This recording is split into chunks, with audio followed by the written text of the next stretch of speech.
gang, Wednesday's workout. Okay, what we have is we have a 12-minute EMOM to start with, and then we move into the 3 rounds repeat. Okay, so for your 12-minute EMOM, minute 1 we have 4 single leg vertical jumps.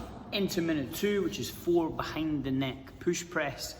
Into minute 3 is 12 to 16 Russian kettlebell swings. Okay, so with your single leg jump, what I'm looking for is a single leg takeoff. We're going to take off one leg, set yourself up, jump nice and tall, land on both feet, nice stable base, landing on 2 feet. Again, take off one leg, land back on both feet. And what we could do, 2 on the left leg, 2 on the right leg. And then we're moving into the second minute of 4 behind the neck push press. So grab the broomstick, grab the barbell, whatever it is that we have. And what we're going to do, pop on the back, we'll hand slightly wider than normal. Okay, now when I stand tall, my shoulder is over my hip is over my heel. So when I go into my dip for my push, my shoulder stays over my hip and my hip stays over my heel. And all I have to do from here is drive through the hips. You can see the barbell lifts off my shoulder slightly just through the force that I'm producing through my hips. So at the top of that pop, we dip, we drive, and then we punch overhead. Arms locked out, abs tight, bring the bar back down. Dip, shoulder stays over the hip, over the heel, drive and punch, return. And we have 4 reps in the minute.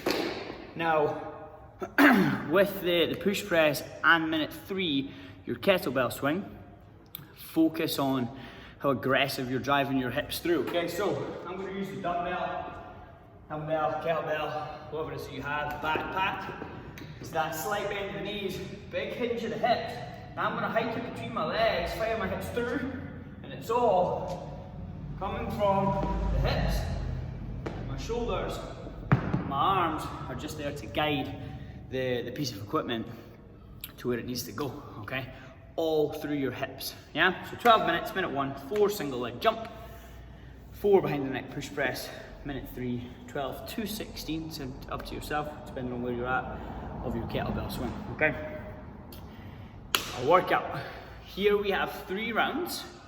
So for time, you're going to complete 3 rounds, rest for 3 minutes, and then complete another 3 rounds. Okay, so 6 rounds in total with a 3-minute split in the middle. So each round consists of 30 jumping lunges, 12 burpees, and then 8 on one side, 8 on the other of a dumbbell power clean. Okay, so with our jumping lunges, we're back on these guys. We talk about it all the time. When we land, our front foot needs to stay flat, okay?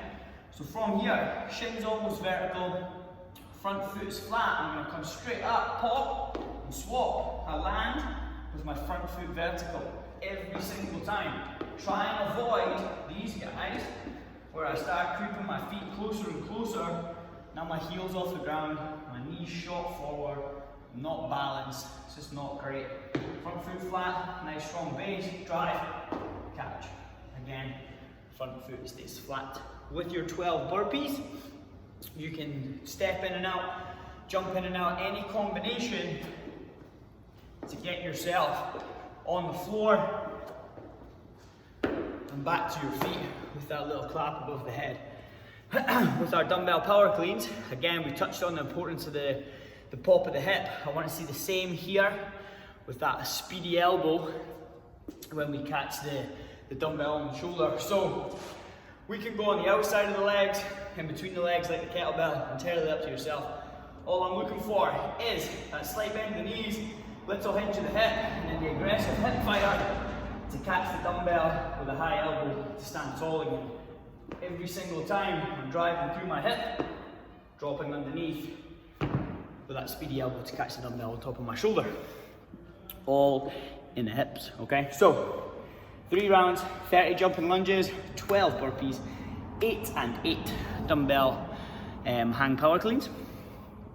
And then your 3-minute rest, and then we're going back to complete another 3 rounds again.